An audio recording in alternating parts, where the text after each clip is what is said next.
Bismillahirrahmanirrahim. Selamünaleyküm, hayırlı akşamlar değerli izleyenler. Rehberden gündeme hoş geldiniz değerli izleyenler. Kıymetli arkadaşım Kenan Çelik'le birlikte çok önemli bir misafiri ağırlıyoruz Rehber TV'de. Hüdapar Genel Başkan Vekili Sayın İshak Sağlam konuğumuz. Efendim hoş geldiniz. Hoş bulduk. Nasılsınız? Teşekkür ederim. Hoş geldiniz efendim. Teşekkür ederim. Sağ olun. Evet, yoğun bir gündem var. Cumhurbaşkanlığı seçiminde ikinci tur oylama için 64 milyon seçmen 28 Mayıs'ta bir kez daha sandık başına girecek. Önemli gelişmeler de oluyor. Bu bağlamda Kemal Kılıçdaroğlu'yla Ümit Özdağ arasında yeni bir protokol imzalandı. Siz bu süreci nasıl değerlendiriyorsunuz? Hem maddeleri hem de Kemal Kılıçdaroğlu'nun ikinci turdaki söylemlerini nasıl buluyorsunuz? Evet. Bismillahirrahmanirrahim. Öncelikle size Rehber TV izleyenlerine hayırlı akşamlar diliyorum. Programın hayırlara vesile olmasını diliyorum. Evet, Türkiye'de siyaset çok farklı işliyor. Her an her şey olabilir diye bir ara slogan haline getirilen bir cümlemiz vardı. Yine o günleri yaşıyoruz. Öyle bir siyasi atmosfer yaşıyoruz ki maalesef, yani ilkelerin fazla konuşulmadığı, oportunist, makyavelist bir siyasetin çok öne çıktığı maalesef bir seçim süreci yaşıyoruz. Bu süre içerisinde bir gün ak diyen öbür gün kara diyebiliyor. Bir gün terörist olan öbür gün dost oluyor. Bugün dost olan öbür gün terörist olabiliyor. Maalesef böyle bir atmosfere yaşıyoruz. Evet, birkaç gün öncesine kadar Zafer Partisi veyahut da onların oluşturduğu ATA İttifakı terörist dedikleri insanlarla şu anda belki bir protokol hazırlayıp yeni bir süreç başlattığını ilan ettiler. Biz her zaman şunu dile getirdik. Türkiye'de veyahut da dünyada siyaset millete hizmet üzerine yapılır. Evet. Seçime gidildiği zaman bu bir yarıştır, bir hizmet yarışıdır. Bu bir savaş değil. Onun için savaş dilini terk edilmesi lazım. Hep biz kendimizi muhafaza etmeye çalıştık. Ama maalesef bu karşıtlık üzerine, savaş dili üzerine bir seçim süreci yaşıyoruz. Yine bu maalesef bu kötü dili, milletimize yakışmayan bu dili en çok belki kullanan, bu seçim atmosferinin rayında gitmesini sabote eden parti de Zafer Partisi ve onun genel başkanı da diyebiliriz. Bugün belki daha önce söylediklerinin, yaptıklarının tam tersine bir protokolle Kemal Kılıçdaroğlu'yu desteklediğini beyan etti. Hayırlı olsun diyelim, yani biz bu konuda... Siz hayır görüyor musunuz? Hayır görmüyoruz ama hayırla, Rabbimizin hayra tebdil etmesini diliyoruz. Yani böyle bir dilin, böyle bir siyasi uslubun Türkiye hayır getirmeyeceği konusunda bizim yıllardır söylediklerimiz bir şey var.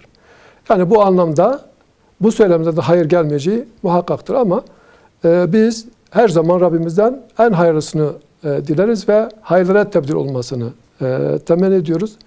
Evet, en çok mesela dile getirdikleri hususlardan bir tanesi de bu kayyum müessesesinin kalkmasıydı. Temel şart olarak belki dile getiriyordu. Kemal Kılıçdaroğlu her söyleminde bu kayyum müessesesine son vereceğiz diye nutuklar atarken bugün kayyumların getirilmesi üzerinde Zafer Partisi ile ve onun genel başkanı bir protokol imzaladılar. Bunun artık milletimiz bu konuda çok bilinçli bir milletimiz olduğunu görüyoruz. Zaten ilk turda bunu gösterdi. Bu tür söylemlere çok prim vermediğini de gösterdi. Bunun bir faydası olacağını zannetmiyorum. Sadece belli bir müddet biraz daha oyalanacaklar. Yani bu tür ittifaklarla, ama bu ittifaklar milletten bir karşılık görmeyecek. Bir karşılığı da yoktur. Alınan oyların büyük bir kısmı da zaten tepki oylarıdır. Yani bunları yönlendirebilecek bir potansiyelleri, bir birikimi de yok. Biz bu sonucu değiştirmeye yönelik herhangi bir etki yapacağını da zannetmiyoruz yani. Evet. Onun için yine de Rabbimizden milletimiz için en hayırlısını nasip etsin diyoruz. İshak Bey, şimdi Ümit Özdağ daha önce hani Kürt seçmene yönelik katil yakıştırmasında bulunmuştu. Yine Kürt kamuoyunda, Kürtler nezdinde önemli olan bir takım tarihi şahsiyetlere yönelik hakaret ifadeleri kullanmıştı. Evet. Bununla birlikte yani hemen her söyleminde böyle Kürt karşıtı bir ırkçılığın, bir faşizmin taştığını görüyoruz. Şimdi böyle bir profil, böyle bir figür ve Kılıçdaroğlu'nu destekliyor. HDP Yeşil Sol Parti de Kılıçdaroğlu'nu destekliyor. Bu son varılan mutabakat, Kılıçdaroğlu'yla Özdağ arasında varılan bu mutabakat Kürt seçmen nezdinde nasıl bir yankı yapar? HDP Yeşil Sol Parti toplanıp bir karar aldılar. Nihai kararlarını yarın açıklayacağını söylediler. Evet. Dolayısıyla meseleyi Kürt seçmen açısından değerlendirirseniz neler söylersiniz?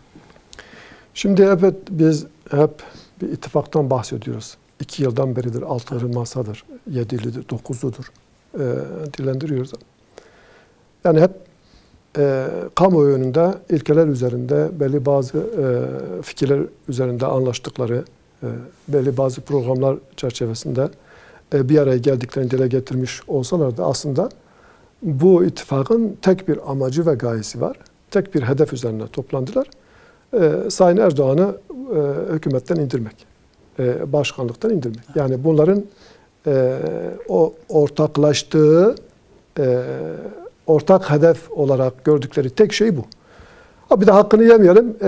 Parlamenter sisteme dönüş konusunda da hemen hemen hepsinin belki ortak fikirleri falan vardı. Ama hayal oldu değil mi? Yani artık o hayal. Yani bunu dillendiriyorlardı. Ama asıl gaye Erdoğan'ı düşürmek üzerine kuruludur. Bu nedenle bu ittifakın böyle ilkeler üzerinde bir araya gelmesi, ilkeler üzerine protokol yapmasını da beklemek çok da mantıklı bir durum değil. Çünkü asıl hedefleri Erdoğan'ı düşürmek üzerinedir.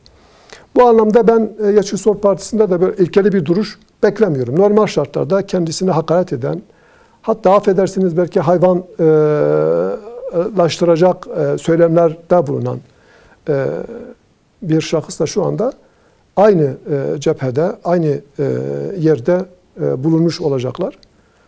Bunu bir insan iradesi normal şartlarda bir insan onuru nasıl kaldırır bilemiyorum. Ama öyle gözüküyor ki Erdoğan karşıtlığı üzerinde bu birleşmeler onlara bu ilkeleri, bu belki insan onurunu da unutturacaktır. Ama milletimiz her şeyi görüyor. Evet. Şimdi birçok başlığımız var. Evet, buyur. Birçok başlığımız var ama burayı da kısaca geçelim. Çünkü bu basın toplantısında bir gerçek daha ortaya çıktı. Yani bu kameralar önünde yaşandı. Kürdistan 24, K24 televizyonu o basın açıklaması yapılırken mikrofonu alınmadı ve sonrasında o alanı terk etmek durumunda kaldılar. Yani böyle bir protokolün imzalandığı bir alanda bile yani Kürdistan 24'ün mikrofonuna dahi tahammül edilemeyişi meselesi bunun Kürt kamuoyuna yönelik yansımaları ne olur? Çünkü bahsettiğiniz bağlamda ilkeler konuşuluyor ama mülteciler konusuyla ilgili ilkeler vardı ve kayın meselesiyle ilgili ilkeler vardı. O ilkeler ilk andan itibaren çiğnendi ve Ümit Özdağ'ın da aslında protokole yansımayan ama İçişleri Bakanlığı ve bazı bakanlıkların verildiği de söyleniyor. Yani öyle bir profilin İçişleri Bakanlığı olması Kürt mahallesine yönelik yansıması nasıl olur? Evet. Evet, öyle bir ittifak görüyoruz ki karşımızda, yani gerçekten dile getirildiği gibi Halil İbrahim sofrası kurulmuş. Her gelene bir şeyler veriyorlar. Yani devletin malı sanki bu şekilde herkese dağıtılabilecek bir malmış gibi. Halbuki bu tüy bitmiş yetimin hakkının bulunduğu bir sistemden bahsediyoruz. Her önüne geleni bakanlık, Cumhurbaşkanı yardımcılığı verme ne bahasına, Erdoğan'a düşünme bahasına ve siyasetten biraz anlayan birisi mutlaka bunu değerlendirir ki yani böyle bir hükümetin yürümeyeceği de aşikardır. Yani 7 başlı bir 9 başlı, hatta şimdi 11 oldu. Yani belki Ümit Özdağ'ın katılmasıyla beraber böyle bir hükümet sistemi olamaz. Yani siz 10 başlı bir hükümet düşünün veya bir devlet düşünün. Her birisinin de düşüncesi ve geçmişi, ideolojisi farklı. Bunun yürüme ihtimali ve imkanı da zaten yoktur ama şimdi Zafer Partisi ve Genel Başkanı ilk günden beri ortaya bir anti-Kürt ve anti-yabancı diyebileceğimiz bir politikayla insanların önüne çıktı ve sürekli toplumda bir gerginlik oluşturarak algı oluşturmaya çalıştı. Biliyorsunuz algı oluşturmanın kitabını yazan birisi Ümit Özdağ ve bunu bilinçli olarak yapıyor. Gündeme düşmek için bu işleri yapıyor.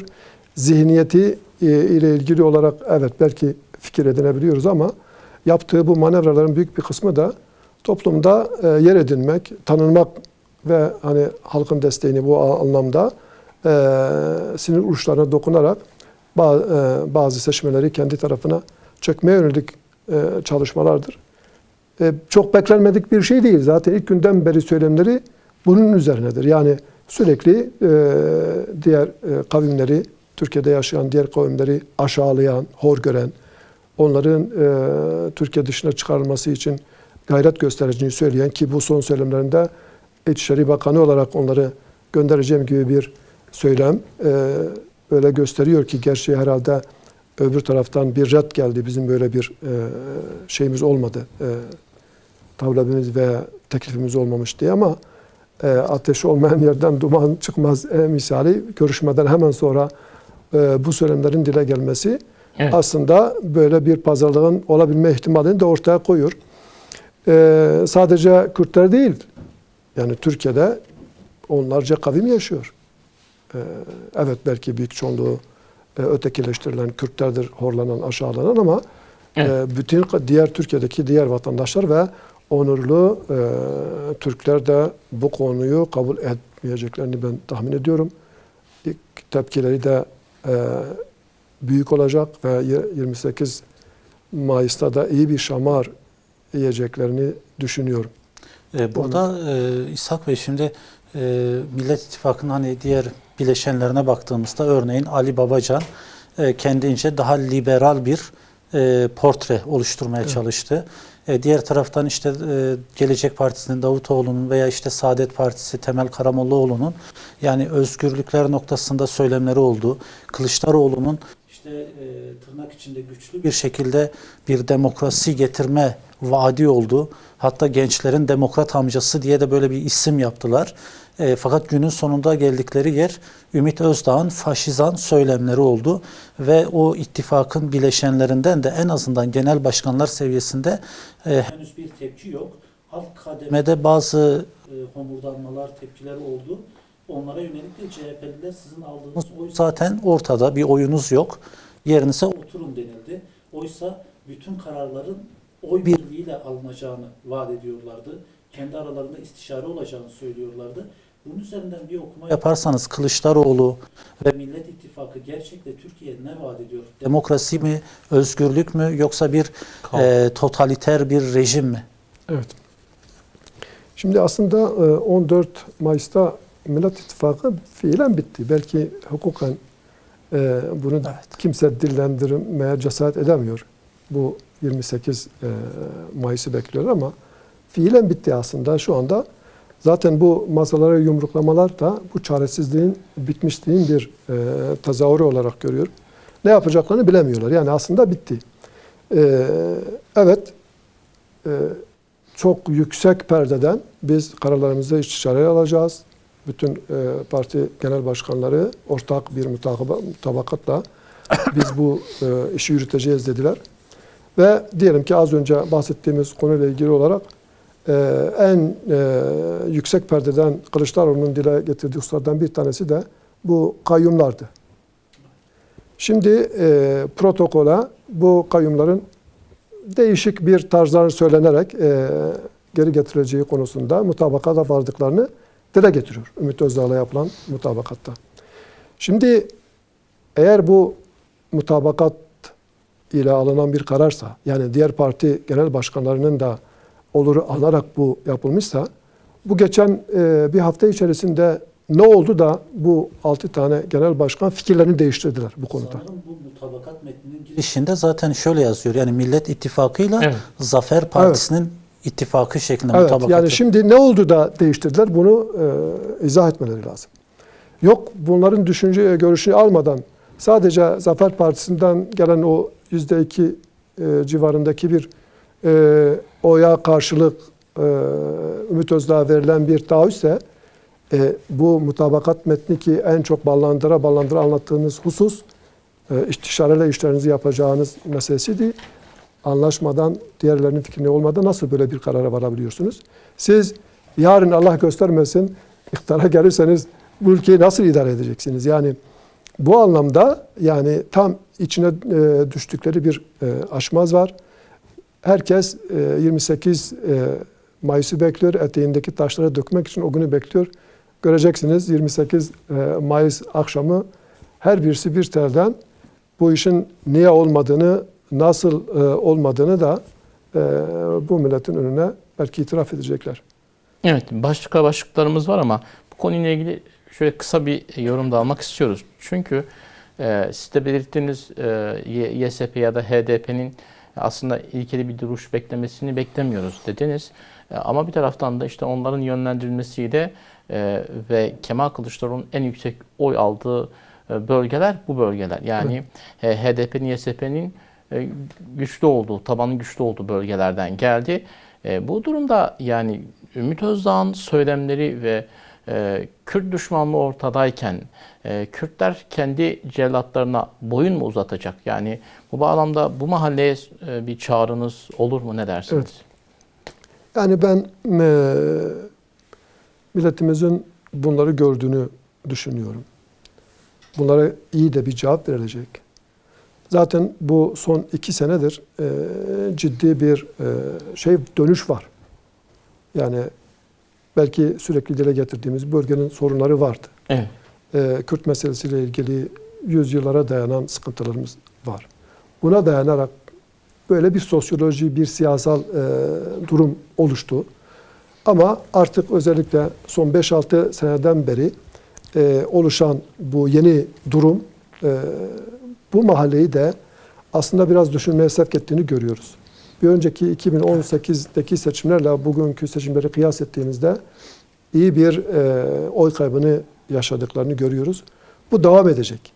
Yani bu belki 28 Mayıs'ta 14 Mayıs'a nazaran biraz daha fazla bu devam edecek.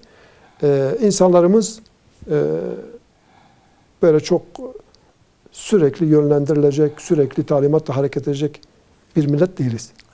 O nedenle insanlar bunu görüyor ve ben inanıyorum 28 Mayıs'ta kendi celadına, kendine hakaret eden, kendi büyüklerine, alimlerine hakaret eden insanlara oy verilmeyeceğini milletimiz gösterecektir inşallah. Hiç kimse bu milletin oylarını böyle çantada keklik olarak görmesin. İnsanlar izliyor, görüyor ve ona göre kararını verecek. Ben inanıyorum 28 Mayıs, 14 Mayıs'a göre çok ciddi bir oy kaybı yaşayacak Kılıçdaroğlu. Evet.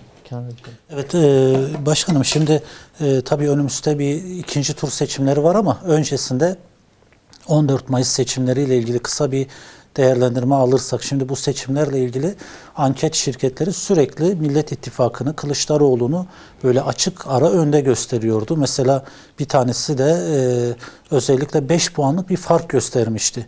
Yani Cumhurbaşkanı Erdoğan'ı %45, Kılıçdaroğlu'nu ise %50'nin biraz üzerinde göstermişti. Bu ve bunun gibi anketler vardı ve tabii 14 Mayıs bambaşka bir tablo ortaya koydu. Bunun üzerinden bir değerlendirme yaparsanız 14 Mayıs'ın yani 14 Mayıs'tan çıkan sonuçlar, sandıktan çıkan sonuçlar üzerinden bir okuma yaparsanız neler söylersiniz? Evet. Türkiye'deki anket şirketleri ne hikmetse aynı zamanda siyasi partilere ve şirketlere danışmanlık hizmetleri de veriyorlar. Şimdi danışmanlık hizmeti verdiğiniz, yani reklam ajansı olarak çalışıp onlara ne şekilde propaganda yapacağını, halka nasıl ineceğini, nasıl bir PR çalışması yapacağını göstermekle beraber bir de anket yapılıyor. İşte bu çalışmalar içerisinde, yani danışmanlık hizmeti verirken partiyi iyi göstermek için anketlerde de olduğundan daha yüksek gösterme durumu söz konusudur. Belki kapitalist düzende kabul edilebilecek bir şey de söylenebilir ama gerçeğe baktığında belki çok doğru bir yaklaşım değil ama kapitalist sistemlerde bu gider. Reklamın bir çeşit farklı Bir çeşit şeydir ama işin tuhaf tarafı bile bile lades dediğimiz bir durum söz konusu oldu. Yani bu ajanslar, yani anket şirketleri, onları belki toplumdan biraz daha güçlüden yana bir yöneliş vardır diye yüksek göstermeye çalıştılar ve kendileri de inandı buna. Yani bunun bir reklam çalışması olduğunu bile bile kendileri de inandı ve belki ilk kez 60-70 seneden beri yine iktidar olma hayalleri oluştu. Çok da ümitlenmiştiler. Ben bunu biraz ona bağlıyorum. Ve tarafsız anketler zaten Erdoğan'ın biraz önde olduğu ve 50 civarında olduğu konusunda ciddi şirketler bunu gösteriyordu. Bizim kendi düşüncemiz de böyleydi. Yani aşabilir de %50'yi, altına da kalabilir. Yani böyle 1.49 ile 51 arasında bir durum söz konusuydu. Neticede de böyle oldu. Ve işin tuhaf tarafı o gece, yani 14 Mayıs'ta kendileri kendi ekranlarında böyle olmadığını bile bile millete yalan söylediler. Önde olduklarını söylediler. Amaçları başka, perde gerisinde başka bir amaç güdüyorlar mı diye bilmiyorum. Ama sonuna kadar, sabaha kadar millete yalan söylemeye devam ettiler. Halbuki ilk andan itibaren, sandıklar açıldığı andan itibaren normal şartlarda sistem şöyle işliyor. Herkes o ıslak imza dediğimiz tutanakları aldıktan sonra kendi partisine gönderiyor. İlçe Seçim Kurulu'na gittiğinde o işlemler yapıldığı andan itibaren Yüksek Seçim Kurulu partilere aynı zamanda gönderiyor. Yani hem kendi elemanlarının kendilerine gönderdiği sonuçları görüyorlar, hem yasakanın girdiği sonuçları anında herkes görüyor. Yani böyle bir yanılma söz konusu değil. Televizyonlara çıkıp biz 5 puan öndeyiz demeleri bir yanılma falan değil.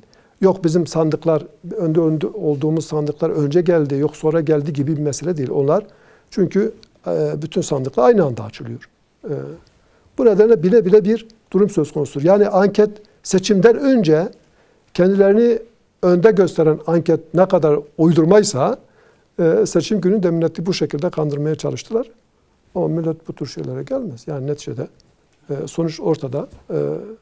28 Mayıs'ta da inşallah çok daha büyük bir farkla kaybedecekler. Evet, şimdi bu seçimde özellikle de Hüdapar'ın en büyük stratejilerinden bir tanesi temsil edilme hakkı ve mecliste olma. Bu bağlamda Hüdapar yeni dönemde 4 vekilde temsil edilecek. Ama seçim süreci içerisinde özellikle de iktidara yakın bir kesimde işte hani getirdikleri götürdüklerinden fazla olacak, işte ne tür bir katkıları olacak, işte 150 bin, 200 bin oyları var türünden değerlendirmeler yaptılar. Cumhur İttifakı'na ne tür katkınız oldu? Yani 4 vekiliniz seçildi. Bununla beraber ittifaka katkınız çok tartışılıyor. Ne gibi katkılar sundunuz ittifaka? Evet. Kaç hafta önceydi burada yine evet, program yaptık. O zaman da yanılmıyorsam söylemiştim.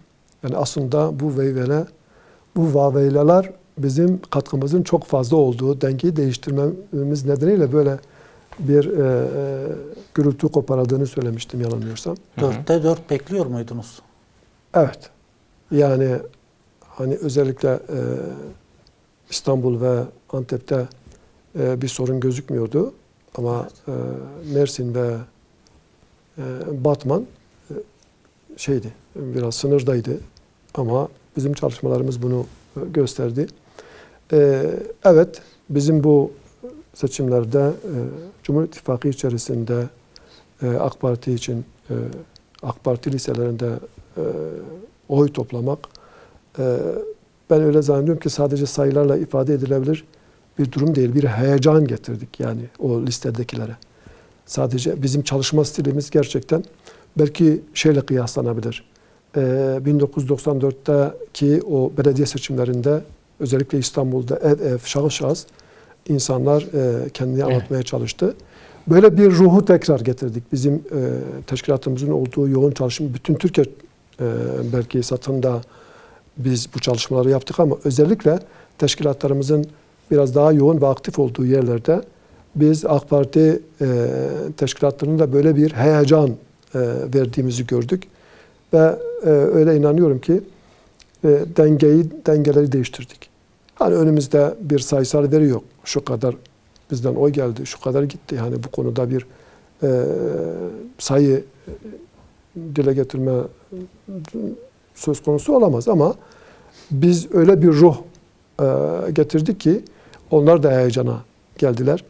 Yani 20 yıldır iktidarda olmanın vermiş olduğu bir resmi duruş var. İster istemez insanlar aynı 20 yıl aynı şeyleri yaparken biraz artık monotonlaşıyor. Evet. Bizim duruşumuz bu anlamda çok ciddi bir katkı verdi buna. Ve sayısal olarak da ben dengeyi değiştiren pozisyonda olduğumuzu söyleyebilirim. Burada tabii bu seçim birinci turunda CHP medyası ve yine özellikle İYİ Parti hani Hüdapar'a yönelik yoğun böyle bir karalama kampanyası yürüttü. Seçim sanki AK Parti ya da Erdoğan'la Kılıçdaroğlu arasında değil de Hüdapar'la CHP arasındaymış gibi evet, bir algı oluştu. Şimdi ikinci turda da aynı tarzı benimsediğini, aynı yöntemi benimsediğini görüyoruz. CHP'nin bu seçim propagandası izlediği metotla ilgili neler söylemek istersiniz? Neden Hüdapar hedef seçiliyor? Evet. Şimdi aslında neden hedef seçiliyorun cevabını verdik. Yani biz dengeleri gerçekten değiştirdik. Çünkü 2018'de de biz seçimlere girmiştik.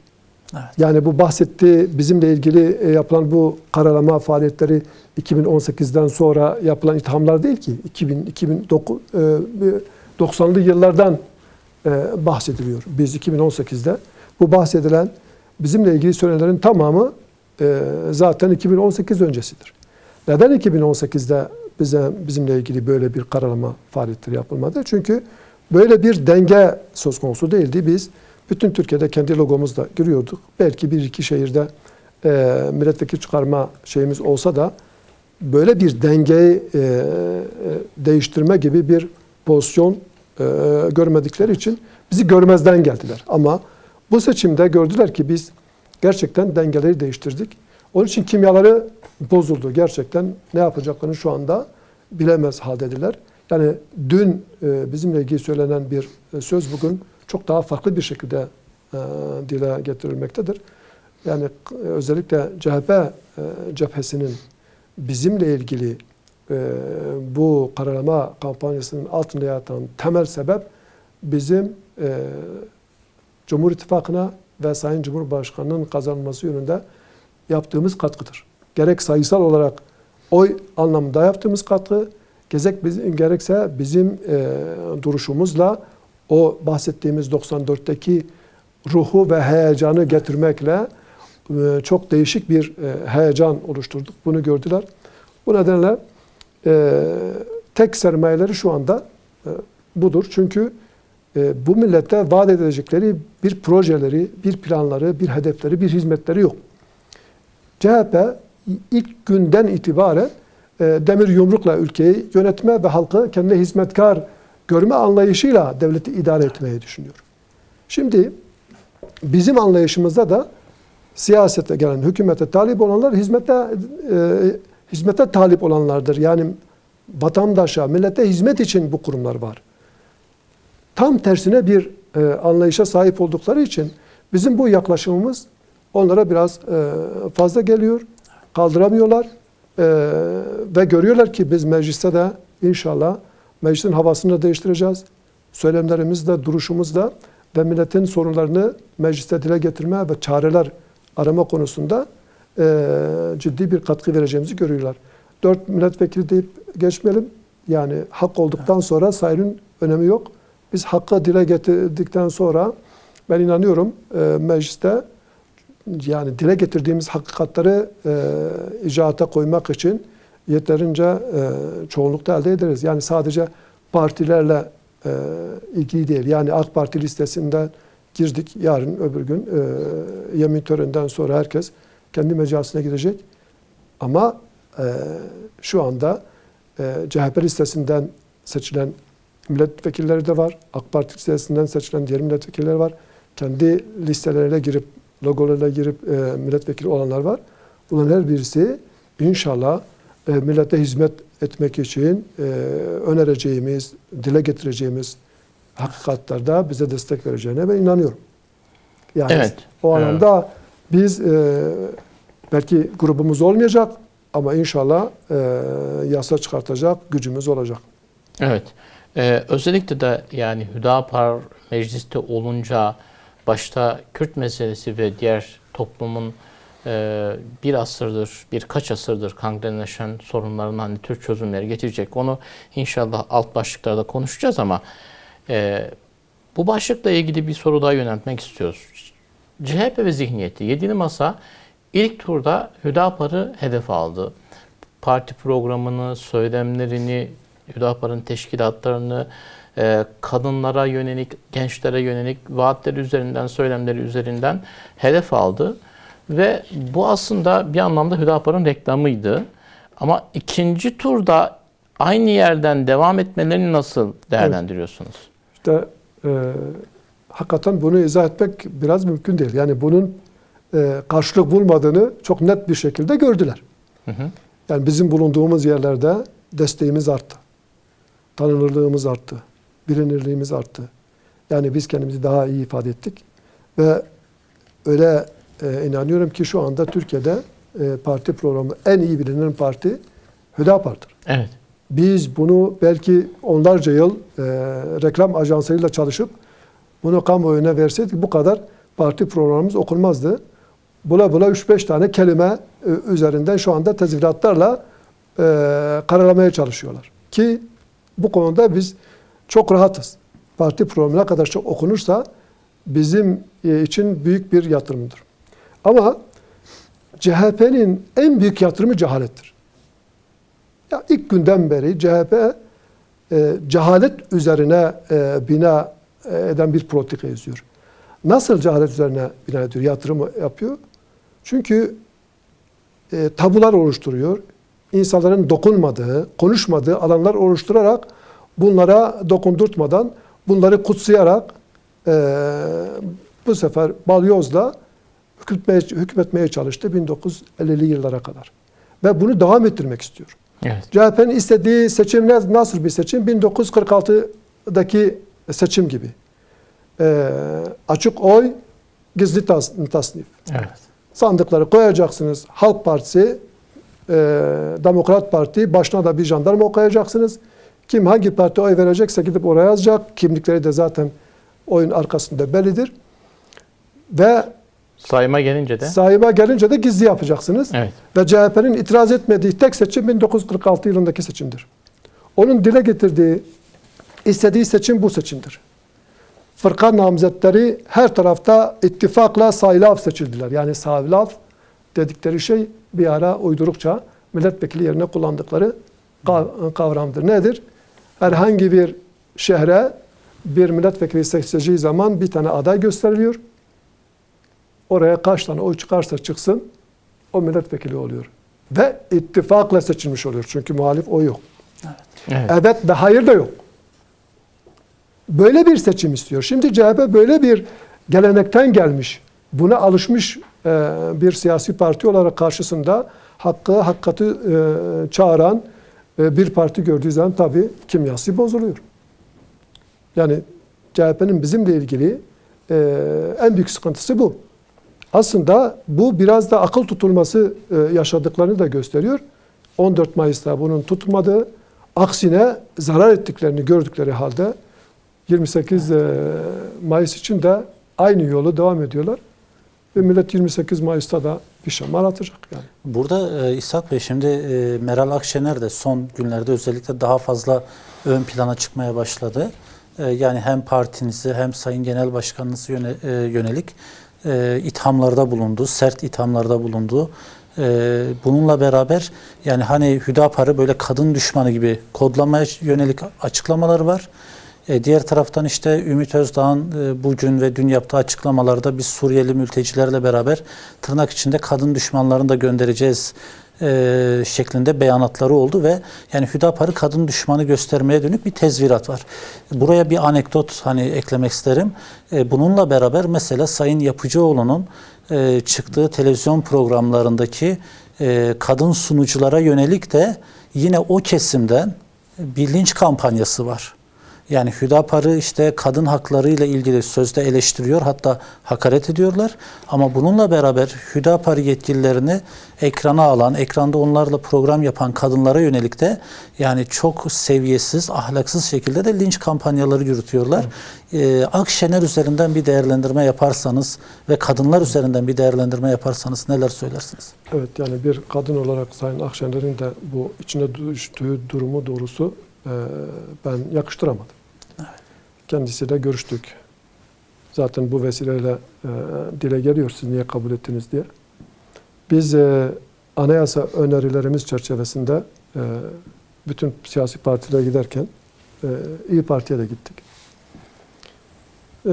Tekliflerimizi sunduk. Bizim diğer partilere verdiğimiz şekliyle hazırladığımız metinleri verdik.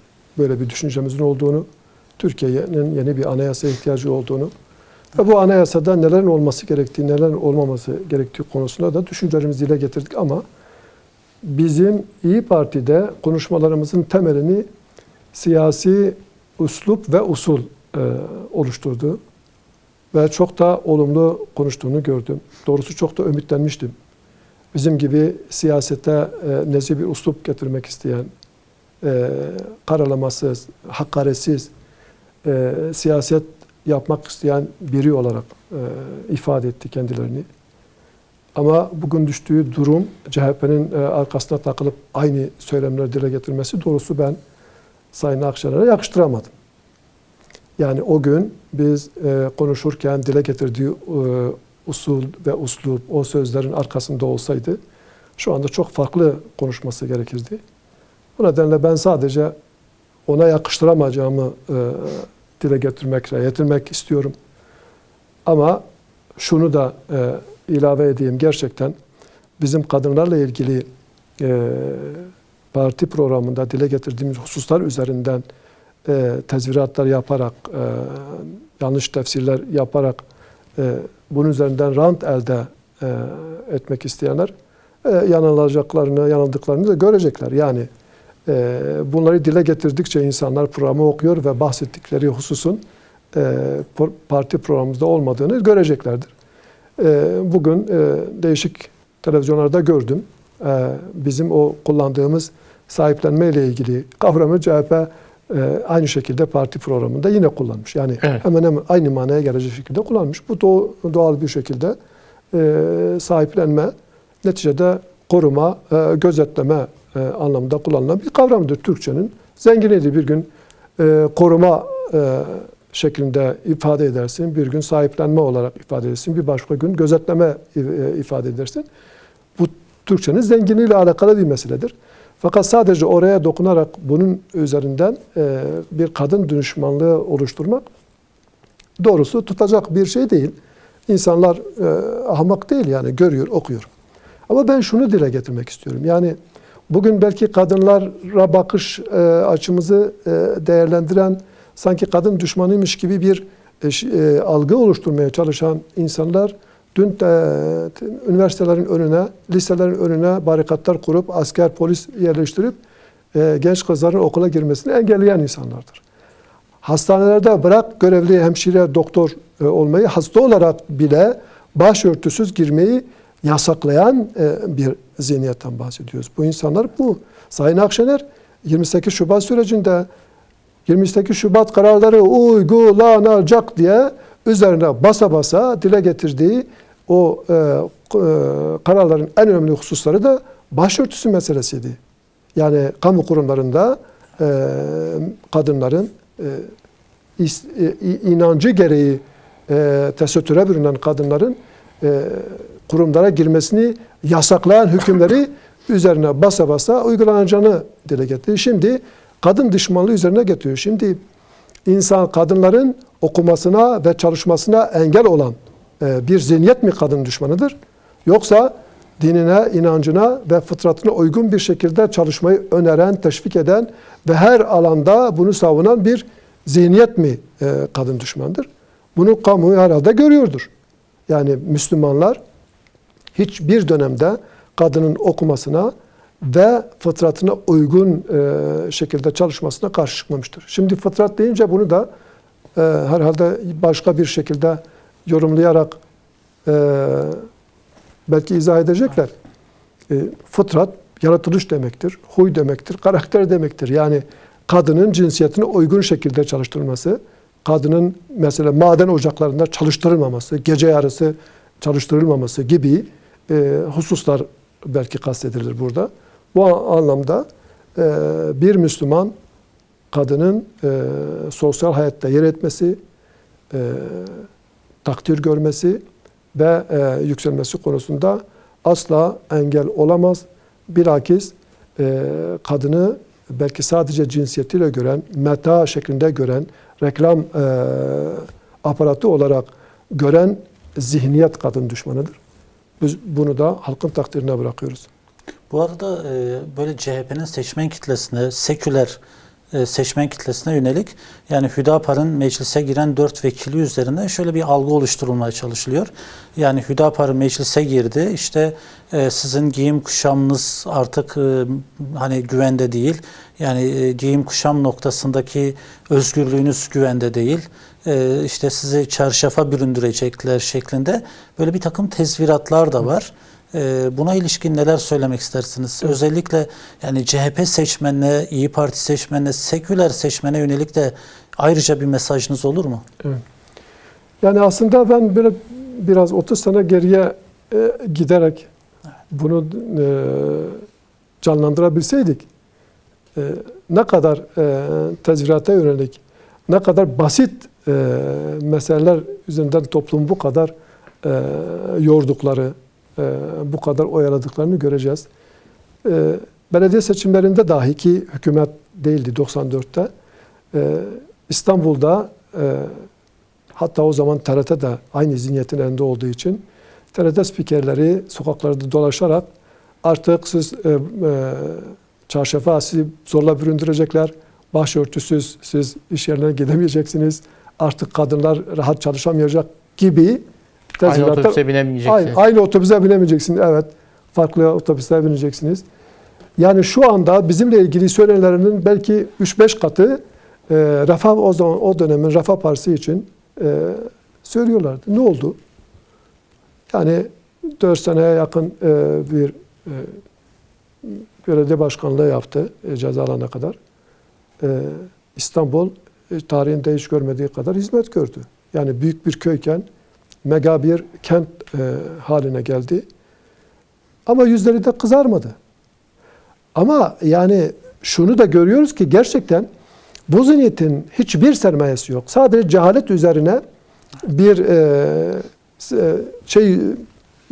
siyaset bina ediyorlar.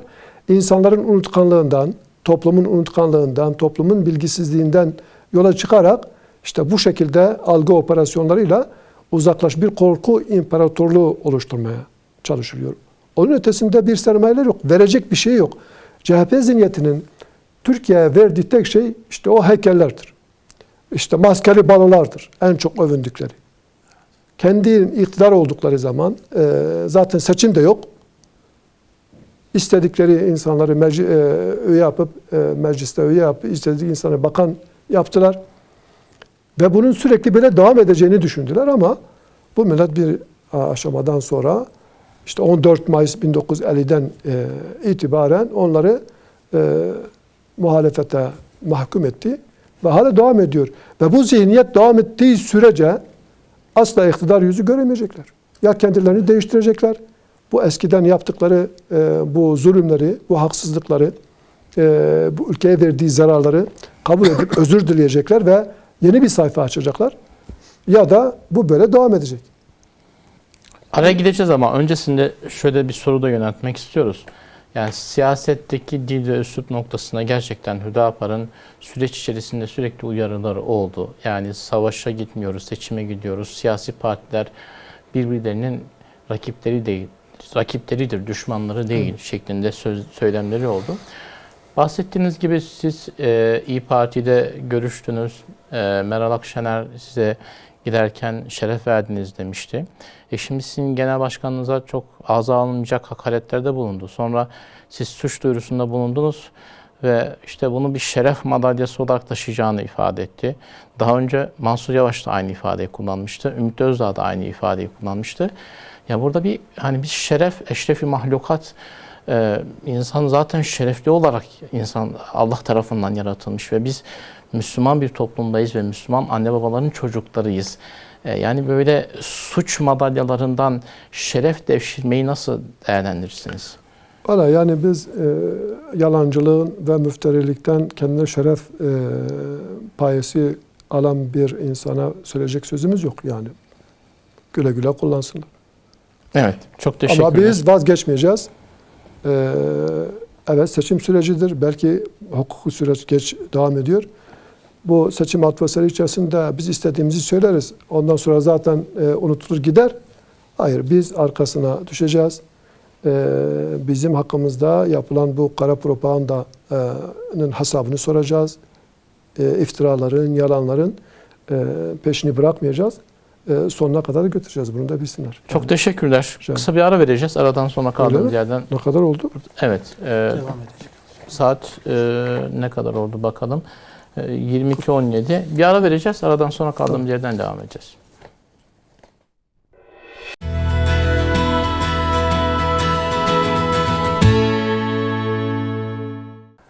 Yeniden karşınızdayız değerli izleyenler. Rehberde gündeme kaldığımız yerden devam ediyoruz. Kıymetli bir konuğu ağırlıyoruz. Hüdapar Genel Başkan Vekili Sayın İshak Sağdam konumuz. Kenan Bey ile birlikte sorularımızı yöneltiyoruz. İshak Bey, şimdi tabii özellikle de Yedili Masa, CHP zihniyeti, siz biraz da aslında geçmişe dair bir takım veriler de paylaştınız. Belki orayı biraz daha açmakta fayda var ama söz konusu bu zihniyetin söylemlerinde hak, özgürlük, adalet, demokrasi, insan hakları, ama bunun insanlara, vatandaşa bakan boyutuna baktığımızda daha iktidara gelmeden, ipleri eline geçirmeden sırf seçmen onlara oy vermedi diye depremzedelere yönelik ağza alınacak hakaretler ve belediyelerde etkin oldukları yerlerde hizmetten men etme noktasına kadar vardırdılar. CHP'nin bu zihniyetini nasıl değerlendiriyorsunuz? Evet.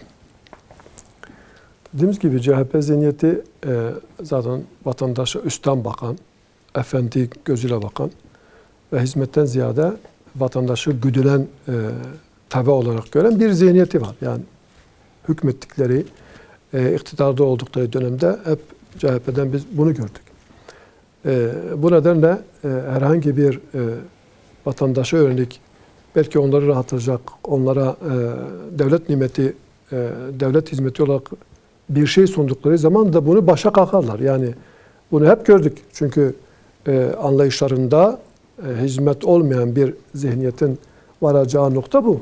Ki deprem gibi tabii bir afette insanlar bu deprem bölgesine gittiğinde kimsenin ne dinine, ne diline, ne milliyetine, ne cinsiyetine bakmaksızın aman ha bir canlı kurtarabilir miyim, o enkazın altından bir canlı alabilir miyim diye canhiraş bir şekilde hizmet etti. Ama bunlar gidip sadece belki turistik bir seyahat gibi bir resim çektirdiler bir çerçevenin içerisinde ve bunu Türkiye'ye yaydılar. Bak biz her yerdeyiz. Her yerde olmanız bir şey değiştirmez. Önemli olan sizin onlara hizmet götürmenizdir. Evet. Ve bu seçim propagandası içerisinde biz bedava vereceğiz. Şu anda 20 yıllık bir krediyle size mevcut iktidar vaat ediyor ev. Biz bedava ev vaat ediyoruz. Ama şu anda bedava ağırlama bile vaat etmeyeceğini gösteren bir zihniyetle karşı karşıyayız. Yani o yoksa hizmet de yok. Siz bu hizmeti kendinize vatandaşa bir lütuf olarak vermiyorsunuz ki. İktidara gelen şahıs milletten bu yetkiyi alıyor ve millete hizmet etmek için alıyor. Efendi olmak için almıyor. Ama CHP zihniyeti vatandaşa efendi gözüyle bakan bir zihniyet. Şu anda bunun tezahürüdür. Bu bilinç altındaki bu zihniyet kendini deşifre etmiş durumdadır. İnsanlarımız bunu görüyor. Ben öyle zannediyorum ki bu deprem bölgesi, özellikle deprem bölgesi bu 28 Mayıs'ta bunlara ciddi bir ders verecek. İnşallah akıllanırlar, yani bu dersten istifade ederler ve kendilerini toparlarlar, bir özür dilerler. Yani geçmişte belki yine en çok dile getirdikleri hususlardan bir tanesi de helalleşme. Şimdi siz bir şeyle helalleşeceğiniz zaman, yani bir hata yapmışsanız, bir kusurunuz olmuşsa öncelikle bu kusurdan dolayı bir özür dilersiniz, bir af dilersiniz ve bundan geri adım atarsınız. Bir daha yapmayacağınız üzerine söz verirsiniz. Karşı taraf da eğer dilerse sizi affeder. Evet. Ama yaptıkları hiçbir icraata, yaptıkları hiçbir katliama ve zulüme karşı toz kondurmadan biz helalleşeceğiz. Siz neyle helalleşiyorsunuz? Yani hangi konuda helalleşeceksiniz? Siz Dersim'le helalleşecek misiniz?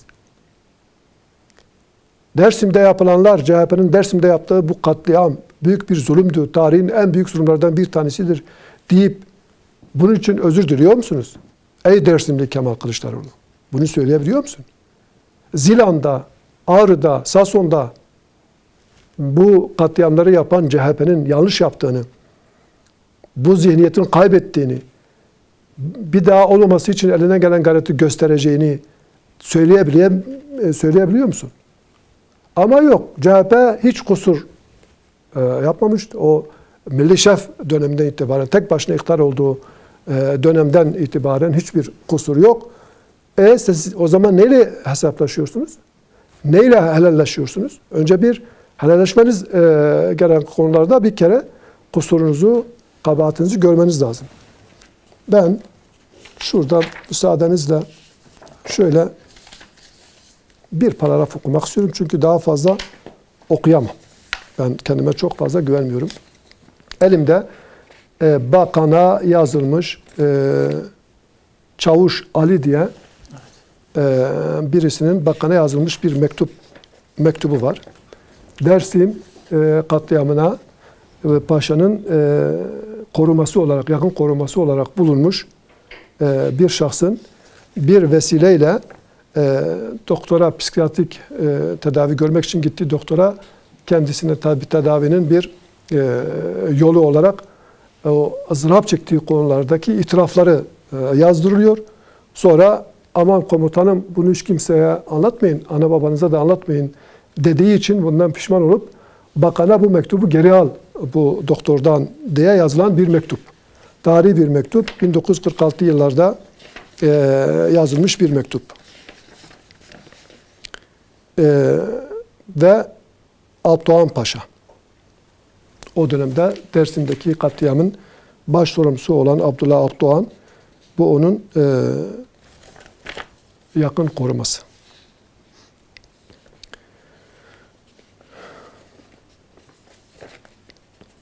Tabii içinde o yine onlara has küfürler falan var. Ben onu belki nokta nokta diye okumakta fayda var. Çünkü onu televizyon karşısında okuma evet, çok doğru değil. Ama tarihi bir vesika. Evet.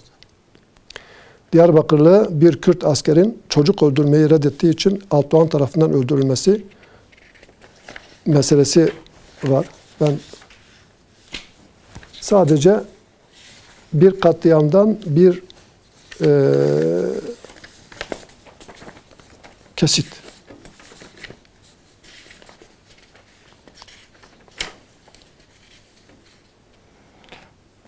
Aslında tarih içerisinde, süreç içerisinde belki Onu da aslında sorgulamak lazım. Evet. Yani evet, bir asır geçti üzerinden. Yani işte Dersim'de, Zilan'da ve bir bütün olarak Türkiye coğrafyasında yaşanan katliamlar bağlamında farklı bir resmi tarih ideolojisi dayatıldığı için insanımız o hafızayı ne kadar taşıyabiliyor ve geçmişte yaşananlardan ne kadar haberdar? Belki o hafızayı tazeleme noktasında ve CHP'nin gerçek yüzünde ortaya koyma bakımından da aslında CHP'yi anlatmak gerekmiyor mu? Şimdi CHP'nin dile getirdiği belki en büyük argümanı şu. Ya 100 yıl önce yaşanmış bir olay bugün CHP'ye suç olarak isnat ediyorsunuz. CHP eski CHP değil. CHP'nin genel başkanı eski CHP genel başkanı değil. Biz de bunu söylüyoruz zaten. Eğer değişmişse bu yapılanların yanlış olduğunu dile getirecek, özür dileyecek. Belki mecliste ön ayak da olacak ya da bu zarar 100 yıl önce görenlere yaşanan tazminat olayları verecek. niye savunuyorsunuz? Evet, niye savunuyorsunuz? Şöyle bir şey var. Tabii bunun evveliyatı var. İnsanları toplayıp tek tek kurşuna dizmişler. Herkes sırayla birer ikişer kişi öldürecek. Bölükte sessizlik. Paşa bunu emrediyor. Teğmen başla getirin 2 kişi dedi. 2 çocuk getirdiler. Kafalarına sıktı. İkisi de öldü. 3. askere gelince Diyarbakırlı Salih çocukların yanına gitti. Önlerine düştü. Komutanım ben yapamam dedi. Benim de çocuklarım var. Çocuklar masum dedi. Yazık bunlara dedi. Paşa ... Kürdü. Senin ırkın ondan acıyorsun değil mi dedi. Askeri alnından vurdu. Her kim ki emri yerine getirmez sonu onun gibi olur diyerek herkes birer ikişer çocuk kadın öldürmeye başladı. Her infazdan sonra paşa kesin ölmeleri için birer ikişer kafalarına kendi ateş ediyordu.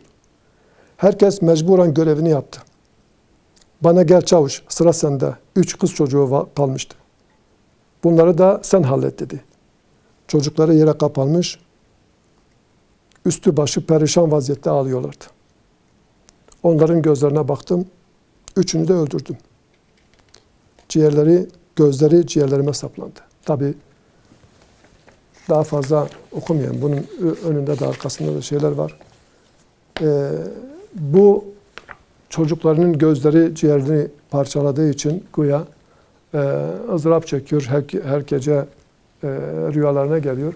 Sıkıntı çekiyor diye psikiyatrik tedaviye gitmiş. Onlardan bir tanesi intihar etmiş bu her gece kabus gördüğü için. Anlatan bir mektup. Evet. Şimdi bunun gibi onlarca, yüzlerce hikaye var. Ve bunun müsebbibi CHP. Ve şu anda başında bir genel başkan var. CHP'nin bütün yaptıklarını neredeyse kutsayacak şekilde arka çıkıyor. Şimdi bu millet bunları yaşadı. Evet, şu anda belki bu şimdiki nesil bunları görmedi. Ama atalarımız, dedelerimiz bunu anlattılar. Yani belki bir nesil bunu unutur ama tarih unutmaz ki. Onun için insanlarımızın CHP'nin bu zihniyetini mutlaka bilmesi lazım. Bu zihniyet hala devletin değişik kademelerinde kendini saklıyor ve insanlarımıza yukarıdan bakan, insanlarımızı hor gören, belki köle muamelesi yapan, ki biliyorsunuz yani Türkiye'nin yetiştirdiği en büyük ozanlardan bir tanesi Aşık Veysel köylü kıyafetidir diye o zamanın Ankara'nın göbeği olan Ulus Meydanı'na sokulmamış. Böyle bir zihniyette karşı karşıyayız. Şimdi siz neyle helalleşeceksiniz? Eğer bunlarla helalleşmeyecekseniz siz kiminle helalleşeceksiniz? Nasıl helalleşeceksiniz? Önce Kılıçdaroğlu bunların hesabını vermesi lazım. Bu milletin ezanlarını yıllarca yasakladınız. Şu anda bayrak, marş diye kalkıp başkasına kara çalıyorsunuz. Alın başka bir şey size göstereyim. 27 Aralık 1962'de Ankara'da bir grup, ki herhalde Nurcu diyecekler bunlara, bir evde toplantı halindediler. Bunlar tabi resmi yazı, gizli yazı olarak görüyoruz. tören başlangıcında İstiklal Marşı şiir olarak Selami Çekmegil tarafından okunurken son mısrasına doğru perde arkasında Sami Canatan adında şahıs yüksek sesle ve yarıya kadar ezan okudu. Ve bilahare Çanakkale Şehitleri şiirini Çanakkale Şehitleri tablosu önünde mevlid okur gibi kaside şeklinde takdim etmiştir. Bu insanlar İstiklal Marşı okuduğu için, Çanakkale şehitlerine Akif'in yine şiirini okuduğu için yargılanmışlar. Yani şu anda İstiklal Marşı'nı savunan CHP öyle mi? Evet. Akif İstiklal Marşı'nı okuduğu için, Çanakkale şiirini okuduğu için insanları yargılayan CHP şu anda İstiklal Marşı savunuculuğu yapıyor. Yemezler yani bu millet bu kadar aptal değil. Nitekim Mehmet Akif'e de sürgün hayatı yaşattılar. Mehmet Akif de hayatın sonuna kadar son senelerde artık belki ülkeye döndü, o da hastaydı. Yani CHP bu CHP. Milletin çarşafıyla savaş açan bir CHP. Çarşaf ve peçe ile savaş başladı. Gazete haberleri. Peki bu bağlamda Kanun teklifi Türkçe konuşmayanlara ceza verilecek. Evet. Bu demek Kürtlere hedef alan bir kanun teklifi. Hayır, sadece Kürtlere değil, Araplara da şu anda ben görebilir miyim bilmiyorum. Evet. Hatay'da Arapça konuştuğu için yine ceza verilen, idari para cezası verilen bir gazete küfürü ben görmüştüm geçenlerde.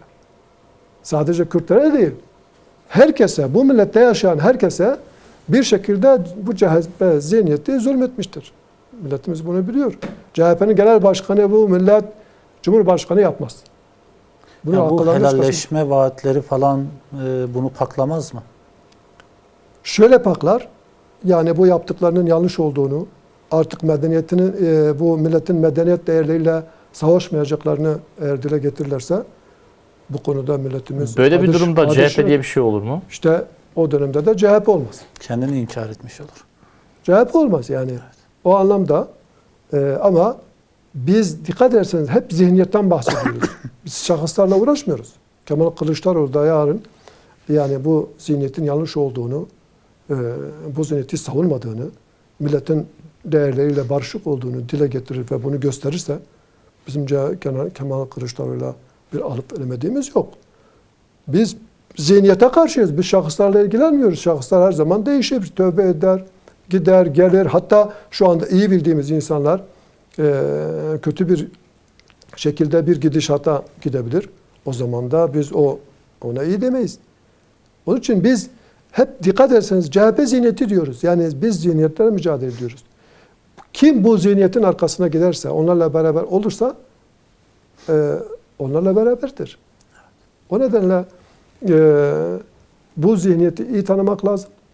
Bu insanları iyi tanımak lazım. Millete ne yaşattıklarını bilmek lazım. Çünkü yaptıklarınız yapacaklarınızın teminatıdır. Evet. Peki İshak Bey şöyle yani süreç içerisine baktığımızda yani Kemalizmin, CHP zihniyetinin iktidar olduğu Türkiye'de benzer durumlarda Avrupa'da da faşist yönetimlerde iktidarlar vardı. İşte İtalya'da, Almanya'da. Türkiye'de 1950'lerden sonraki seçimlerde her ne kadar her 10 yılda bir darbeler de olsa ama halk CHP'yi muhalefete mahkum etti ve iktidara getirmedi. Ama bununla beraber yani Almanya'da ve İtalya'da ve Rusya'da bunun bir hesabı soruldu. CHP zihniyetinin işlettiği bu cürümlerin bir hesabı sorulmalı değil mi sizce? Evet. Evet. Bizim de belki bu milletin en büyük eksikliği de bu. Biz hesabını soramadık. Yani hala sorgulayamadık. Çünkü tabular oluşturulmuş. Oraya dokunduğun zaman büyük bir gürültü kopuyor. İnsanlar doğrusu oraya yanaşamıyor. Bizim bu evet belki Avrupa'da faşizm vardı. Almanya'da, İtalya'da belki diyebiliriz ama bizim geleneklerimizde, bizim medeniyetimizde faşizm olmaz. İslam medeniyetinde faşizm olmaz. Evet. İşte o medeniyet, İslam medeniyeti yıkılarak böyle bir ortam oluşturuldu. Yani ilk zaten biz darbeyi, evet Avrupa şu anda modernite anlamında epey İslam ülkelerinin önüne geçmiş. Biz de gençlerimizi gönderelim. Orada yetişsinler. Biz burada o tekniği yakalayalım diye gençlerimizi gönderdiler. Fakat başıboş bir gençlik gitti. Belki şımarık saray çocukları daha çok gittiler ve orada kontrolü olmadığı için Batı'nın tekniğini, bilimini alacağına orada onların kültürlerini, ahlakını ve işte sanatını, güya eğer sanat denilecekse onu alıp geldiler. Kendilerine Jön Türkler diyen bir grup oluştu. Onun üzerine bir Türkleştirme başladı. O Jön Türkler İttihat ve Terakki'ye, İttihat ve Terakki de CHP'ye dönüştü. Yani biz belki yüzyıllarca Batı'ya sürekli medeniyet ve bilim ihraç ederken işte bu Jön Türklerin gitmesiyle medeniyet, zaten teknik, ilim gelmedi maalesef. Sadece onlara da zarar verebilecek o zihniyetler geri geldi. Evet. O dönemin belki şartları materyalist bir kafa, yani kilisenin baskısından dolayı toplumun o materyalizme geçişi biraz o toplumu tarif edebilecek, belki kabul edilebilecek bir durumdu ama bizimkiler de İslam toplumuna o materyalist zihniyeti getirmeye kalktı. Ve bizim bu belki geri kalmışlığımızın temelinde bu var. Materyalist zihniyeti biz toplumumuza getirdik, monte etmeye çalıştık. İslam toplumuna materyalist zihniyet yerleşmez. İshak Bey, şimdi bu CHP'nin tabii vaatleriyle ilgili ben devam etmek isterim. Bir soru yöneltmek isterim. Şimdi gerek Kılıçdaroğlu, CHP, gerekse altılı ya da yedili masanın hani diğer ittifak ortakları, genel başkanları, mesela Ali Babacan özellikle biraz daha ön plana çıkıyor. Ekonomiyle ilgili yani seçmene sürekli şöyle bir mesaj veriliyor. Erdoğan gelirse ekonomi daha kötü olur. Ekonominin düzelmesini istiyorsanız hani Kılıçdaroğlu'na oy vermeniz gerekir. Ekonomiyle ilgili böyle bugünkü mevcut tablodan daha kötü bir tabloda resmetmek suretiyle ekonomiye dair vaatlerde bulunuluyor. Kılıçdaroğlu'nun, CHP'nin bu ekonomiyle ilgili vaatlerde ne kadar inandırıcı buluyorsunuz? Erdoğan ikinci turda kazanırsa ekonomiyle ilgili nasıl bir beklenti, öngörünüz var? Kılıçdaroğlu kazanırsa ekonomi nereye gider? Evet. Aslında Kılıçdaroğlu gelince ekonomi nereye gideceğini kendisi vaat olarak dile getiriyor. Evet. Yani ben İngiltere'deki o faiz baronları, tefecilerden para alacağım. Yani şu anda yeryüzünde tefecilere borçlanıp da iflah olan bir adam var mı? Yok. Ben NATO'nun güdümlüsü olarak Ukrayna-Rusya savaşında Ukrayna'nın tarafını tutacağım. Yani savaşın tarafı olmak ekonomik olarak size ne getirir? Gıda krizi patlar, enerji krizi patlar. Yani vaat olarak bu insanlar, bu millete vaat olarak ben işte kurtarıcı bir vaat olarak ortaya çıktığında dile getirdiği hususlar zaten bu milletin yıkımını getirecek, çöküşü getirecek vaatlerdir. Yani mandacılıktan öte bir şey vaat etmiyor. Siz tefecilere borçlanarak ancak onların güdümüne girersiniz. Evet, Sayın Babacan da açıklamalar var. Avrupa'daki hiçbir para baronu o verdiği parayı al hani bir harçlık verir gibi git nasıl nerede harcarsan harca demez. Hibe etmez. Nereye harcayacağını da gösterir. Zaten hibe etmiyor. Çok yüksek faiz de veriyor. Ama nereye harcayacağını da o veriyor sana. O sapkın derneklere de sen şu kadar vereceksin diye sana dayatıyor. Sen bir de şöyle bir kanun çıkartacaksın diye dayatıyor sana. Evet. Biz bunu yaşadık. Bu ülke 2000'li yıllarda bunu yaşadı. 90'lı yılların sonu. Aynı bunu dayattılar bize. O nedenle yani vaat olarak topluma verdikleri bir ekonomik bir şey yok. Bir ekonomi modeli yok zaten.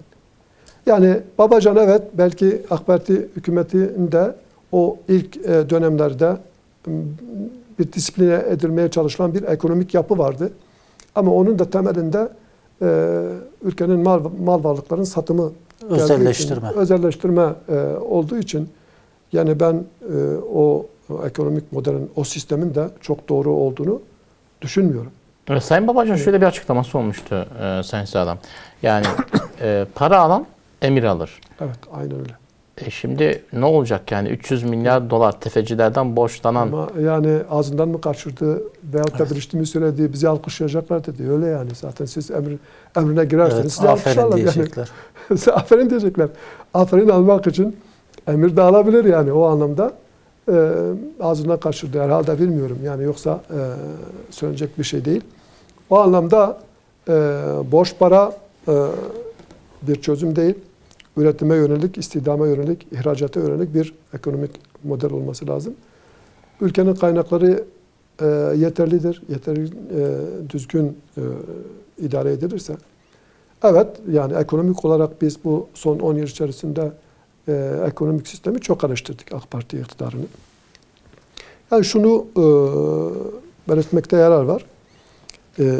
Kıyas ettiğimizde Sayın Erdoğan'ın ekonomi olarak bu ülkeye kazandırdıklarıyla o diğerlerinin vaat ettikleri arasında uçurum var. Yani birinin ayağı yere basmıyor, mandacılığa götürecek bir sistem öneriyorlar.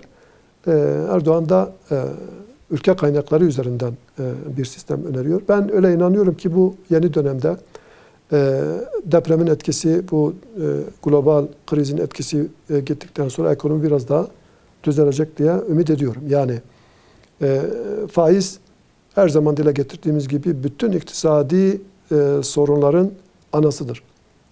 Bütün iktisadi sorunların anasıdır. Yani ekonomik anlamda aklınıza ne gelirse gelsin onun temel nedeni yine faizdir. Faizler bizim iktisat anlayışımıza göre asla faiz olmamalıdır. Ama en azından şu anda Sayın Erdoğan'ın bu mali politikası, iktisat politikasında faizin düşürülmesi var. Bir şeyin hepsine ulaşamıyorsan hepsinden de vazgeçme kaidesi gereğince sistem olarak önerilen yine diğerlerinden daha uygun, bu toplumun kalkınması için daha uygun bir model diye görüyorum. Evet. Burada evet. Buyurun hocam. Şimdi Hüdapar'a gelirsek aslında yani yeni dönemde Hüdapar'ın 28. dönemde 4 milletvekili olacak mecliste. Tabii Hüdapar 4 vekille ne yapacak?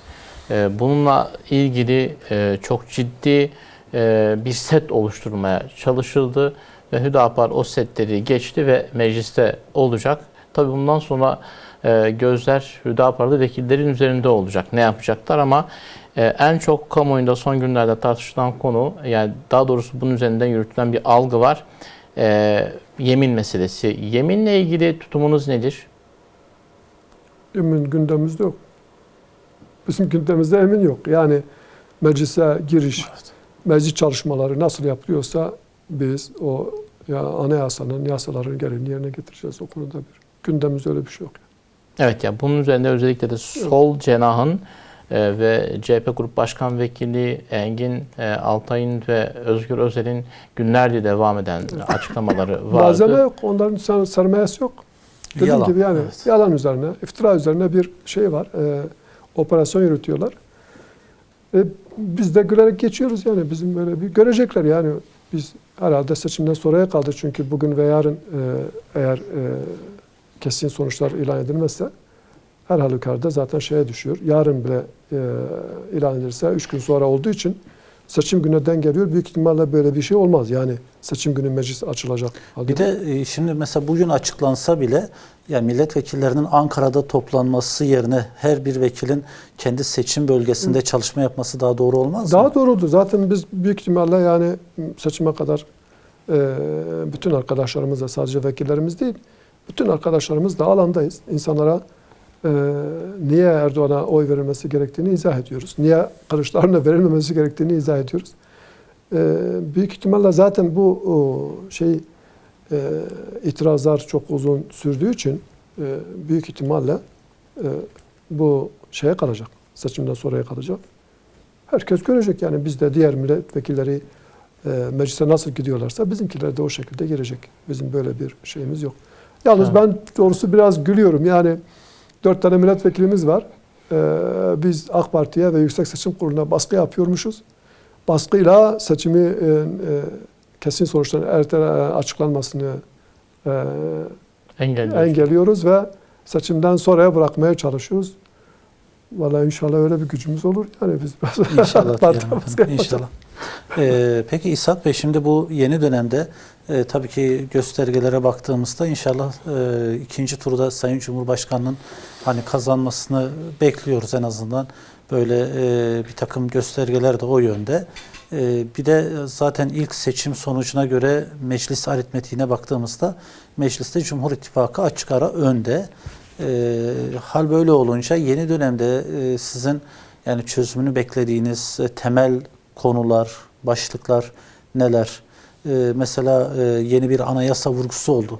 Hem Sayın Cumhurbaşkanı'nın hem Sayın Yapıcıoğlu'nun Diyarbakır ve Batman mitinglerinde özellikle güçlü bir vurgu oldu. Yani yeni sivil, özgürlükçü bir anayasa. Diğer taraftan zaten meclise sevk edilip seçim sonrasına kalan bu başörtüsüne anayasal güvence artı aileyle ilgili bir düzenleme, yani aile konusu, ekonomiyle ilgili hani bir takım problemler hala var.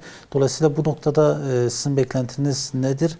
Hangi adımlar atılmalı? İvedilikle atılması gereken adımlar neler? Evet.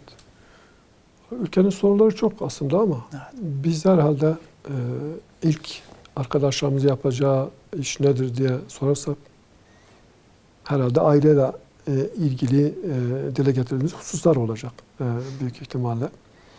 Ama bizim yani bir şunu yapacağız, iki şunu yapacağız diye böyle bir çalışma önümüze koymadık şimdiye kadar. Yeni anayasa aslında sadece bizim değil, hemen hemen bütün partilerin gündeminde olan, programında olan bir şey.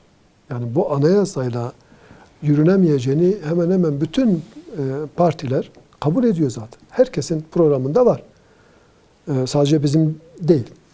Onun için mutlaka yeni anayasa yapılmalıdır. Sivil, meclisten herkesin temsilcilerin bulunduğu bir komisyon oluşturduğu yeni bir anayasa mutlaka yapılmalıdır. Bu meclis bunu yapar mı? Evet. CHP içinden meclise giren hani 40 kadar milletvekili var. Evet. DEVA, Gelecek, Saadet, Demokrat Parti falan. Yani bu vekillerle böyle yeni anayasa yapımı noktasında bir ortak konsensüs sağlanabilir mi? Buna nasıl bakarsınız? Aslında bu imkan var. Yani geçen dönemde yanılmıyorsam 80-90 maddeye yakın bir mutabakat sağlanmıştı. Anayasa metniyle ilgili ama yürütülemedi. Biliyorsunuz halk oylamasına gidilmesi için 360 vekil lazım. Bu bahsettiğiniz milletvekilleri öbür tarafa Cumhur İttifakı ile beraber hareket ederse 360'ı yakalar. Ama anayasa sadece bir kesimin, bir tarafın oturup yazılacağı bir metin değil. Her kesimin içinde olduğu, herkesin kaygısının giderileceği bir metin olması lazım. Belki anayasalar herkesin söylediklerinin, istediklerinin oraya yansımasını istemek çok doğru değil. Ama olmasını istemediğin hususlar bence çok azdır ve olması istenmeyen hususlar dışarıda bırakılırsa çok yalın, sade, kısa ve kuşatıcı bir anayasa yapılabilir. Millet İttifakı'nın en büyük belki handikapı da buydu. Bütün projelerini, programlarını, hedeflerini, vaatlerini bu anayasa değişikliği üzerine, sistem değişikliği üzerine bina ettiler. Bunun için de 400 tane milletvekili gerekiyor ki halk oylamasına gittiğinde istediklerini halka onaylatıp onaylatmayacağı da belli olmadığı için 400 tane milletvekili gerekiyordu ki 400 milletvekili çıkaramayacağını onlar da biliyordu. Yani bu anlamda şu anda başta dediğim gibi Millet İttifakı fiilen aslında çöktü. Cumhur İttifakı'nın çoğunluğu sağlamasıyla Millet İttifakı diye bir şey aslında kalmadı. Şu anda Cumhurbaşkanı hasbelkader Kılıçdaroğlu kazansa bile görev yapamayacak, bu işi yürütemeyecek. Zaten diğer 6 şahıs da her birisi ayrı telden çalacağı için böyle bir kaos ortamı oluşacak. Rabbim ona muhafaza etsin. Yani evet. O anlamda inşallah yeni anayasa da gündeme gelebilir. Sadece bir tarafın değil, belki her kesimin, sadece meclisteki vekiller değil, belki sivil toplumu da içine alan bir komisyon tarafından yeni anayasa yapılabilir. Ben çok uzak görmüyorum. Peki Kürt meselesi noktasındaki sizin söylemleriniz de vardı. Özellikle de parti programında bu meselenin ele alınışı ve çözülmesi noktasında vekilleriniz nasıl bir yol haritası ortaya koyacaklar? Yani sadece Kürt meselesi üzerine değil, ülkenin çok sorunu var. Yani bütün sorunlarla alakalı bizim gerek parti programımızda gerek bugüne kadar dile getirdiğimiz hususlarda inşallah elimizden gelen gayreti göstereceğiz. Ama şunu da unutmamakta fayda var. Şu anda belki insanların konuşamadığı, gündeme getiremeyeceği birçok mesele 8-9 sene evvel o çözüm süreci denilen süreç devam ettiğinde çok daha ileri boyutta başbakanlar veya bakanlar ve devletin yetkilileri ve sanatçılar, siyasi parti temsilcileri dile getiriyordu. Yani bu anlamda kamuoyu oluşturma, millete bunları anlatmayla çok daha güzel bütün o çıkmaz dediğimiz, çözülmez dediğimiz sorunları aşabilecek bir dirayet var bence. İnşallah yeni dönem bunların kapılarını da açar diye düşünüyorum. Yani çünkü bu Kürt meselesi gerçekten ilk günden beri bu milletin başını ağrıtan ve çok can yakan bir meseledir. Artık gündemimizden çıkması lazım. Eğer bağımsız hem siyasi olarak hem ekonomik olarak hem de askeri olarak bağımsız olmak istiyorsa eğer bir ülke içindeki o temel sorunları çözmesi lazım. Ülkenin de en temel sorunlardan bir tanesi de bu meseledir. Ben çözülmeyecek bir şey olmadığını düşünüyorum. En büyük sorun ret ve inkardır CHP'nin ortaya koyduğu. Şu anda ret ve inkar yok. Ama temel bazı hususlarda bir dayatma var, bir direnç var. Onu da bu halk geçer inşallah diye düşünüyorum. Burada tabii hani meclise 4 vekiliniz girdi. İşte halkın sesi olacağınızı Hüdapar olarak hep ifade ediyorsunuz. Bunu 4 vekille nasıl yapacaksınız? Belki bu soru daha önce de hani soruldu ama farklı programlarda. Yani bu noktada Türkiye'nin bu temel sorunlarının çözümüne somut olarak nasıl katkılarınız olacak? Evet. Yani vatandaşlarımız takdir edecektir. 10-11 senedir mecliste vekilimiz yoktu ama birçok konuda hükümeti belki harekete geçirecek söylemlerimiz, hareketlerimiz oldu. Görüşmelerimiz oldu. Yani doğru hükümete doğru şeyler yaptırmak için mutlaka mecliste bulunmanız veya bakan olmanız gerekmiyor. Doğruyu anlatmayla, doğruyu söylemeyerek, gündeme getirerek de yaptırabiliyorsunuz. Biz hep şunu söyledik. Biz iktidara gelelim, o makama oturalım, o mührü elimize alalım. Bizim amacımız budur gibi bir söylemle asla halkın önüne çıkmadık. Biz şunu söylüyoruz. Doğru yapılsın, kim tarafından yapılırsa yapılsın. Ve iktidarlar doğru yaparsa biz destek vereceğiz. Yanlış yaptığında da biz bunun karşısında duracağız dedik. Ve bu siyasi anlayışımız hala belki tam olarak anlaşılmış değil. Hükümetin doğrularına destek verdiğimiz için işte hükümete yakın ve hükümetle beraber hareket eden bir parti olarak lanse edilmeye çalışıyor. Halbuki kim yaparsa yapsın biz destek veriyoruz. Hatta bir ara bir CHP'li belediye başkanı gece 12'den sonra içki içme yasağı getirdiği bir sahilde yanılmıyorsam. Evet. Karşı çıktılar özgürlük adına. Biz dedik yok bu doğrudur ya. Orada aileler de geçiyor. Yani gecenin bir vaktinde insanları, aileleri rahatsız edecek durumlar yaşanmasın diye CHP belediyesinin bu yaptığına da destek çıktık. Belki birçok CHP'li karşı çıktığı halde. Yani bir doğru yapılırsa kimin yaptığına bakmayız. Biz yapılan işe bakarız. Evet. Bu nedenle biz şimdiye kadar meclis dışında bunu yaptık. Şimdi 4 tane arkadaşımız gerek verilen önergelere destek vererek gerekse meclisteki o diğer milletvekillerin imzasını ve desteğini alarak yeni önergelerle inşallah toplumun önünü açacak faaliyetlere bulmaya çalışacağız. Son birkaç dakikamız o yüzden bir kez daha seçim gündemine döneceğiz. Türkiye ilk defa Cumhurbaşkanı seçiminde ikinci turu yaşayacak. Siz ne öngörüyorsunuz? Yani Sayın Cumhurbaşkanı bu turda bizim en büyük rakibimiz CHP değil, rehavettir demişti. Evet. Seçimde birinci turda %88 oranında bir katılım oranı var mı? Bu rehavetten dolayı düşme olur mu? Bir çağrınız olur mu? Ne dersiniz? Evet, doğru. Aslında şu anda en büyük sıkıntı o rehavetin oluşmamasıdır. Elhamdülillah gördüğümüz kadarıyla yurt dışında kullanılan oylarda o rehavet oluşmamış. Yani Evet. belki de aştı. İlk turu sayısını aştı herhalde. İnşallah aynı şekilde ülke içinde kullanılan 28 Mayıs'taki oylamada da ümidimiz odur ki açsın, herkes gitsin. En büyük sıkıntı evet rehavettir. Bu %49,5 oy verenlerin rehavete kapılmadan tekrar gitmesi, sandığa gitmesi ve bunu üzerine bir en azından %5 yani %yarım oyun gelmesi lazım. Ben zaten birinci turdan sonra daha önce de dile getirdim. Millet İttifakı çöktü. Bu işin olmayacağını milletimiz gösterdi. Mecliste çoğunluğu Cumhur İttifakı'na vererek zaten Kılıçdaroğlu'na Cumhurbaşkanı vermeyeceğini bir vesileyle göstermiş oldu. Ben inanıyorum çok büyük bir farkla belki 5-6 puan üstünde bir farkla alacak ama CHP'nin iktidar olmaması için, kaos ortamının olmaması için daha önce Erdoğan'a destek vermiş, oy vermiş insanların mutlaka sandığa gitmesi lazım. Sandığa gitme yani o çok önemli, o rehavetin oluşmaması çok önemli. Nasıl olsa kazandı, öbür taraf kaybetti diye bir şey yok. Her halükarda geçerli oyların %50'sinden fazlasını almak lazım. Çünkü dedikodu da var. Kılıçdaroğlu son gün çekilecek, nasıl olsa artık kaybettiğini gördü diye ben böyle dedikodular da görüyorum. Öyle Algılar bir şey yok. da yapılıyor. Yani bilinçli yapılan algılar da olabilir.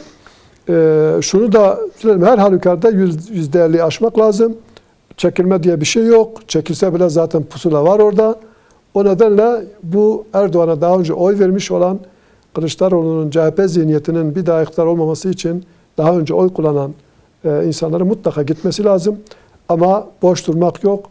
Niye Kılıçdaroğlu olmasın, niye Sayın Erdoğan olsun diye de gidip diğer insanları ikna etmemiz lazım. Çünkü gerçekten Kılıçdaroğlu gelirse Türkiye'yi önümüzde artık kaç yıl geçecek bilmiyorum. Yani 5 yıl devam etmeyeceği kesin ama büyük bir kaos bekler. Ticari hayatımız da çok zarar görür.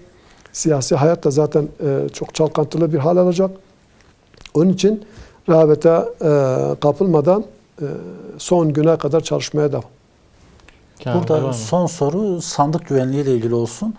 Şimdi birinci turda özellikle yani Hüdapar'ın sandık güvenliğinin sağlanmasına çok ciddi katkısı olduğu ortaya çıktı ama AK Parti teşkilatları ile ilgili de ciddi eleştiriler var. Yani muhalefet kadar AK Parti'nin muhalefet kadar sandık güvenliğinin sağlanmasına ciddi böyle bir hazırlık, ciddi bir organizasyon yapamadığı eleştirileri oldu. Bu ikinci tur için de bu noktada ciddi eleştiriler var.